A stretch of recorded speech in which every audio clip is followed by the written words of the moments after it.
Welcome back to the academy. एक बार फिर से आप सभी का हमारे चैनल डी एकेडमी पे बहुत बहुत स्वागत है। बच्चों, चैप्टर चल रहा है मेटल्स एंड नॉन मेटल्स और अब हम आ चुके हैं इसके आखिरी पड़ाव पे।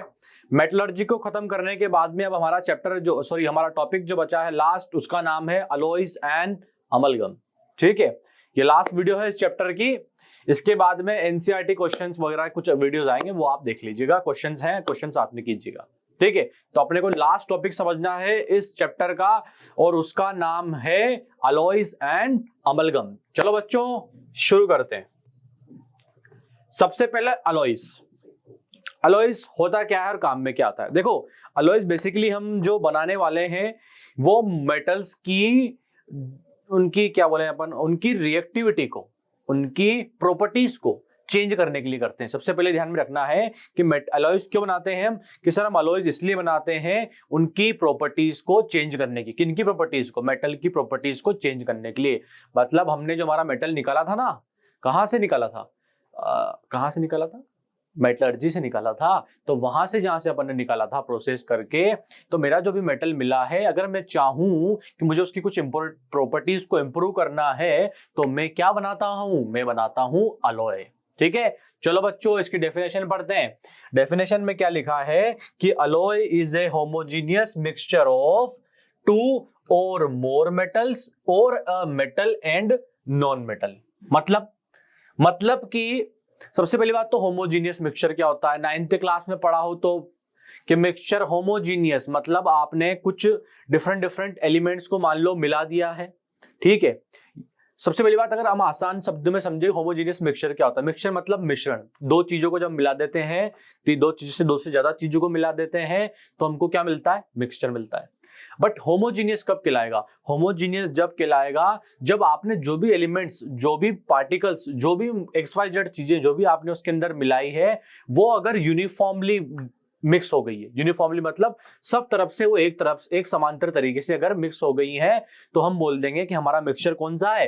होमोजीनियस मिक्सचर है। 9th क्लास में पढ़ा हो तो सॉल्ट एंड सॉल्यूशन, ये मिक्सचर कैसा होता है? होमोजीनियस, सॉल्ट एंड वाटर का। ठीक है, ये सब मिक्सचर कैसे होते हैं? होमोजीनियस। हेटेरोजीनियस मिक्सचर अपन ने पढ़ा हो जिसमें क्या होते हैं, अपने कॉन्स्टिट्यूएंट जो है यूनिफॉर्मली मिक्स नहीं होते, जैसे सैंड का मिक्सचर। ठीक है, 9th क्लास की बात है। यहां पे क्या लिखा है कि एलॉय एक होमोजीनियस मिक्सचर है। किसका? मेटल और मेटल का या फिर मेटल और नॉन मेटल का। एलॉय किसका मिक्सचर है? मेटल और मेटल का। मतलब एक मेटल में दूसरा मेटल मिला दो तो आपको जो मिक्सचर बन के आएगा उसका नाम क्या है? अलॉय। या फिर एक मेटल ले लो और दूसरा क्या ले लो? नॉन मेटल ले लो। ठीक है, तो भी हमको मिक्सचर जो बन के आएगा उसका क्या नाम है? उसका नाम है अलॉय। ठीक है बच्चों, एग्जाम्पल दिया है आपको स्टील। क्या दिया है? स्टील। जैसे आयरन, Fe आपके पास में एलिमेंट है, आपने इसके अंदर अगर कार्बन मिला दिया है तो आपके पास में जो मिलके आता है वो आता है स्टील। क्या आता है? स्टील। देखो, आयरन जो होता है बच्चों इतना हार्ड नहीं होता। ठीक है, तो हम क्या करते हैं, आयरन को हार्ड बनाने के लिए उसका अलॉय बनाते हैं। अलॉय में हम क्या करते हैं, उसके अंदर कार्बन डाल देते हैं। 1.5 से 2% के आसपास हम उसके अंदर कार्बन डालते हैं। तो जब हम आयरन के अंदर कार्बन डालते हैं ना, तो जो मिक्सचर बन के आता है वो अच्छा खासा हार्ड होता है। उसको हमने क्या नाम दिया है? स्टील। क्यों? क्योंकि वो क्या है? अलॉय। ठीक है, तो इसी तरीके से हम अलॉय को यूज करके एक मिक्सचर बना के, जिसमें हम एक मेटल का दूसरे मेटल के साथ डालेंगे या फिर एक मेटल को दूसरे नॉन मेटल के साथ डालेंगे और इस मिक्सचर को बना के हम मेटल्स की प्रॉपर्टीज को चेंज कर सकते हैं। ठीक है, तो समझ में आ गया बच्चों अलॉय क्या होता है? तो अपन आगे बढ़ते हैं और अब देखते हैं कि भैया हम अलॉयज बनाते क्यों हैं, हमारा मकसद क्या है अलॉयज बनाने का। क्या हम फालतू में टाइम पास कर रहे हैं या फिर हमारे पीछे कोई कारण है? तो बच्चों मैं ऑलरेडी आपको बता चुका हूं, हम अलॉय बनाते किस लिए हैं? मेटल्स की प्रॉपर्टीज को चेंज करने के लिए। किस लिए बनाते हैं? प्रॉपर्टीज को चेंज करने के लिए, कि हम चाहते हैं कि मेरे मेटल में कुछ ना कुछ प्रॉपर्टीज उसकी चेंज हो जाए। Melting point, boiling point, hardness, tensile strength, density, कुछ भी जो है मुझे वो चेंज करनी है, तो मैं ऐसा कॉम्बिनेशन तैयार करता हूं। तो फर्स्ट किस लिए बनाते हैं? Resistance to corrosion. किसके लिए बनाते हैं? कोरोजन की रेजिस्टेंट के लिए। देखो हमने पढ़ा था, अच्छा बच्चों पहली बात तो कोरोजन जो है वो अपन first chapter chemical reaction and equation में पढ़ चुके हैं। हाँ के ना? बिल्कुल पढ़ चुके हैं। ठीक है। तो अगर किसी बच्चे ने, अपन ने इसको इसमें स्किप किया हुआ है क्योंकि हमने ऑलरेडी वहां पे पढ़ा था और ये वही है बिल्कुल सेम। अगर किसी बच्चे को कोरोजन नहीं आता है, उसको समझना है, तो केमिकल रिएक्शन एंड इक्वेशन की प्लेलिस्ट बनी रही है, आप उसको वीडियो को देख के उसमें पढ़ सकते हैं। ठीक है, अब आते हैं आगे, कोरोजन के क्या काम है। रेजिस्टेंट टू कोरोजन, देखो आप जब एलॉय बनाते हैं, आप जब मेटल एक्सट्रैक्ट किए अपन ने मेटलर्जी से, तो हमने देखा कि हमारा मेटल जो है वो हवा और पानी के कांटेक्ट में आके क्या करता है, कोरोड हो जाता है, मतलब खराब होने लगता है। आयरन तो बहुत ज्यादा रस्टिंग करने लग जाता है, तो मेटल खराब होने लग जाएगा। तो क्या हम मेटल को ऐसा खराब होने देंगे? नहीं, हमारे पास में कुछ प्रिवेंशन थे, हम ग्रीस करते थे, ऑयल करते थे। तो एक और मेथड था, वो था अलॉय बनाने का। तो हम क्या करते हैं, अलॉय बनाते हैं। क्यों? देखो, अगर मैं सिंपल डायरेक्टली आयरन यूज करता हूं, क्या यूज करता हूं, आयरन, Fe, क्या यूज करता हूं, आयरन, तो ये तो भैया हवा पानी के कांटेक्ट में आके ऑक्साइड्स बना लेगा और रस्टिंग करना चालू कर देगा और हमारा मेटल खराब हो जाएगा। लेकिन अगर मैं इसके अंदर ऐसे एलिमेंट्स डाल दूं जो कि कोरोजन रेजिस्टेंट है, तो मेरा क्या होगा, मेटल जो है कोरोजन से बच जाएगा। इसलिए आयरन को पहले जो यूज किया जाता था ब्रिजेस में, घर पे, वो डायरेक्टली यूज किया जाता था। लेकिन अब आयरन का एक अलॉय बनाया जाता है जिसको हम बोलते हैं स्टेनलेस स्टील। क्या बोलते हैं बच्चों, स्टेनलेस स्टील। और वो किस चीज से मिलकर बना है, आयरन, क्रोमियम और निकल। जब हम तीनों को मिलाते हैं तो हमको एक अलॉय मिलता है स्टेनलेस स्टील, जो कि रेजिस्टेंट टू कोरोजन है। मतलब इस पे भैया कोरोजन होता ही नहीं है। इसलिए आपने देखा होगा आपके घरों में आजकल यूज होता है बिल्कुल खतरनाक स्टील, हाँ ना, और क्या चमकता है। ओके।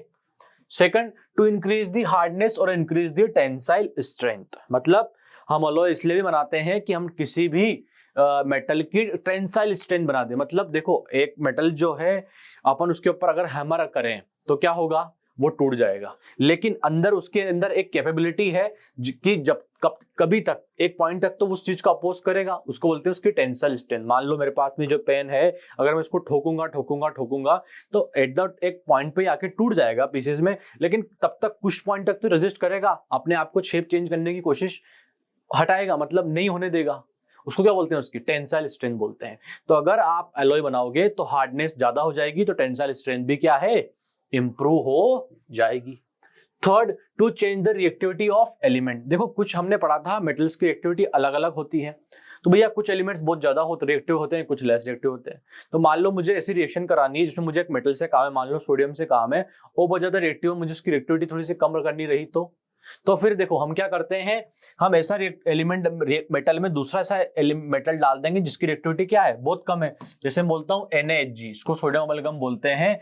इसको अगर अपन यूज करेंगे, ये भी क्या एक तरीके का अलॉय है, तो क्या होगा, इसमें सोडियम की रिएक्टिविटी कम होती है। तो आप इस तरीके से भी अलॉय को यूज करते हैं। Colour of alloys also changes in compare to their constituent element. मतलब देखो, अलॉयज जब हम बनाते हैं ना, तो उनके अंदर कुछ एलिमेंट होते हैं, उसको कॉन्स्टिट्यूएंट एलिमेंट बोलते हैं। वो कॉन्स्टिट्यूएंट एलिमेंट का जो कलर होता है, कुछ होगा इंडिविजुअल, ठीक है, बट इनसे जो मिलके जो मिक्सचर आएगा, जो अलॉय आएगा, उसका क्या होगा, उसका कलर अलग होगा। ठीक है। Melting point of alloy also can be more और लेस देन देयर एलिमेंट। मतलब कि भैया हर वही बात की, कॉन्स्टिट्यूएंट एलिमेंट जो है एलॉय के अंदर, उनका अपना अपना मेल्टिंग पॉइंट होगा, ठीक है। लेकिन जब हम इनको मिला देंगे तो मेल्टिंग पॉइंट जो मिक्स अलॉय बनेगा, ज्यादा भी हो सकता है, कम भी हो सकता है। ये आप आपके अकॉर्डिंग कर सकते हैं, ठीक है। तो इस तरीके से हम अलॉय को यूज करते हैं हमारी प्रॉपर्टीज काम में लेने के लिए। ठीक है बच्चों, आया समझ में, है ना।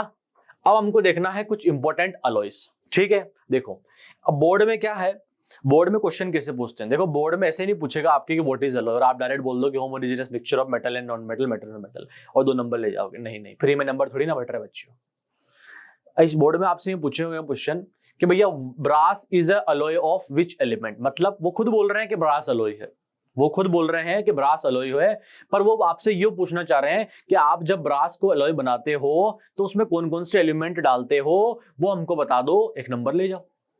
तो आपको क्या करना है, brass is alloy of copper and zinc, बस आपको इतना बता देना है और आपके नंबर आ जाएंगे, ठीक है। इतना अपने को काम नहीं है, रेशियो से 60 to 80% कॉपर होता है, जिंक होता है, ठीक है। इतना अपने को डीप नहीं जाना है, अपने को इतना याद रखना है कि एलिमेंट कौन सा होता है, ठीक है।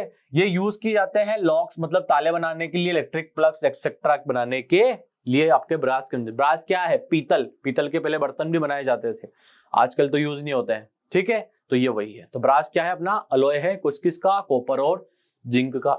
इसी तरीके से ब्रोंज, ये भी कॉपर और जिंक का अलॉय है।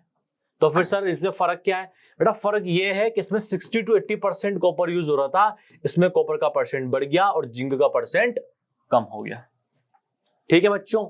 स्टेनलेस स्टील, मैंने अभी आपको बताया आयरन, क्रोमियम, निकल का, ठीक है, ये अलॉय बनाया जाता है स्टेनलेस स्टील का। इसके अंदर तीनों एलिमेंट्स डाले जाते हैं। क्यों? क्योंकि हमको पता है आयरन हमारा क्या करता है कोरोजन करता है, तो हम दूसरे ऐसे एलिमेंट्स डाल देते हैं जो कोरोजन नहीं होते, तो हमारा मेटल भी जो है, आयरन भी है, कोरोजन रेजिस्टेंट हो जाएगा। कैसे? क्योंकि एक नया अलॉय बन के आएगा जिसका नाम है stainless steel.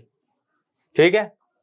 German silver, German silver देखो क्या है, इसके अंदर होता है कॉपर, क्रोमियम और निकल।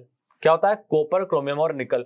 ठीक है, ये देख लेते हैं, काम में काम आता है। इसके alloys used in plumbing fixtures, in ship parts that are under the sea, heating coils etcetera. देखो जर्मन सिल्वर आपका जो अलॉय है, 3 एलिमेंट से मिलकर बना है। और आप इसको देखो, आपकी जो प्लम्बिंग काम होता है ना घर में, प्लम्बिंग का, प्लम्बर का, तो उसमें जो कुछ पार्ट्स यूज होते हैं, उसको बनाने के लिए क्या यूज करते हैं? German silver. आपका जो शिप होता है, आपका जो जहाज होता है, और जो पार्ट उसके पानी के नीचे होता है, जो सब जहाज है उसकी जो नीचे वाला जो पार्ट होता है, जो पानी के अंदर होता है, उसको बनाने के लिए अपन जर्मन सिल्वर काम में लेते हैं। और हीटिंग कॉइल्स, ठीक है, इनको बनाने के लिए भी अपन क्या काम में लेते हैं? German silver. ठीक है। इसी तरीके से और अलॉयज दे रखे हैं। अल्निको, अल्निको अलॉय है जिसके अंदर कौन कौन यूज होता है? एल्यूमिनियम, निकल और कोबाल्ट। कौन कौन यूज होता है? एल्यूमिनियम, निकल और कोबाल्ट। और ये काय के लिए काम में आता है? परमानेंट मैग्नेट्स बनाने के लिए। ठीक है, परमानेंट चुंबक बनाने के लिए काम में आता है। डुअरालिम, डुअरालिम अलॉय किसका है? एल्यूमिनियम, कॉपर, मैग्नीज और मैग्नीशियम का। देखो एल्यूमिनियम जो है वो क्या होता है? वो इतना हार्ड नहीं होता, तो उसका एक अलॉय बनाया जाता है जिसको बोलते हैं ड्यूरालिम। वो कैसे बनाते हैं? एल्यूमिनियम में कॉपर डाल दिया, मैग्नीशियम डाल दिया, मैग्नीज डाल दिया, और ये आपके एरोप्लेन्स और शिप्स बनाने में काम में आता है। ठीक है। इसी तरीके से आपका एक निकल स्टील है जिसके अंदर आयरन होता है, क्रोमियम होता है, निकल होता है, उनके यूजेस है। ठीक है बच्चों, तो ये आपके कुछ इंपॉर्टेंट अलॉयज थे, और अलॉयज के साथ में उनके कॉन्स्टिट्यूएंट एलिमेंट है जो आपको याद रखने हैं कि भैया किससे कौन मिलके बना है। ठीक है बच्चों जी, आगे बढ़ते हैं। अमलगम, छोटा सा टॉपिक है बच्चों। अमलगम, देखो आपने क्या बोला था कि sir alloy is a mixture of metal और मेटल, मेटल और नॉन मेटल। अब देखो अभी कुछ नहीं करा है हमने, मेटल, एक मेटल, 2 मेटल थे ना, एक मेटल और मेटल का कॉम्बिनेशन मिलके हमको अलॉय मिल रहा था, तो हमने बोल दिया एक मेटल आपका फिक्स्ड है। कौन? मरकुरी। कौन है? मरकुरी। मतलब metal plus metal is alloy. तो इस मेटल को मैं बोल देता हूं Hg है। क्या है? फिक्स है, ये Hg है। और ये वाला मेटल कोई सा भी हो सकता है, तो इसको क्या नाम देंगे हम? अमलगम। ठीक है, नाम चेंज कर दिया बस। जैसे मैं बोल दूं Hg प्लस Na, दो मिला दिए मैंने। Hg तो फिक्स था, Na मिला दिया, तो इसको क्या बोलेंगे? सोडियम का अमलगम। क्या बोल देंगे बच्चों? Sodium amalgam. अगर मैं लिख दूं Hg प्लस Zn, तो क्या नाम हो जाएगा? Zinc amalgam. चलो समझ में आ गया, बहुत सिंपल है। अब अच्छा, वापस से अमलगम क्यों बनाया जाता है? केमिकल रिएक्टिविटी चेंज करने के लिए मेटल्स की। ठीक है, मेनली अपन सोडियम अमलगम बनाते हैं। क्यों यूज करते हैं? क्योंकि सोडियम जो है बहुत ज्यादा रिएक्टिव होता है, उसकी रिएक्टिविटी को चेंज करने के लिए। तो क्या अमलगम भी अलॉय है? Obviously amalgam is a type of alloy. ठीक है, amalgam of mercury with gold, silver और zinc widely used for dental fillings. ठीक है, देखो ये आपके गोल्ड के साथ में, सिल्वर के साथ में और जिंक के साथ में अमलगम बना के जो आपके डेंटल फिलिंग जो है, डेंटिस्ट जो है दांत के बीच में जो छेद से होते हैं, जिनके दांत खराब हो जाते हैं, उनको ट्रीट करने के लिए भी यूज करते हैं। ठीक है बच्चों, तो ये था अपना अलॉयज एंड अमलगम। ठीक है बच्चों, तो आज अपना अलॉयज एंड अमलगम भी हो चुका है, और अपना ये लास्ट टॉपिक था चैप्टर का जो होपफुली अपन ने कवर कर लिया है। नेक्स्ट वीडियोस में अपन शुरू करेंगे एनसीईआरटी क्वेश्चंस। अगर आपको लेक्चर पसंद आया हो तो इसे अपने दोस्तों के साथ में शेयर करो, उनको बोलो चैनल को लाइक करे, शेयर करे, सब्सक्राइब करे। मिलते हैं अपन नेक्स्ट वीडियो में, तब तक के लिए thank you so much, tata bye bye.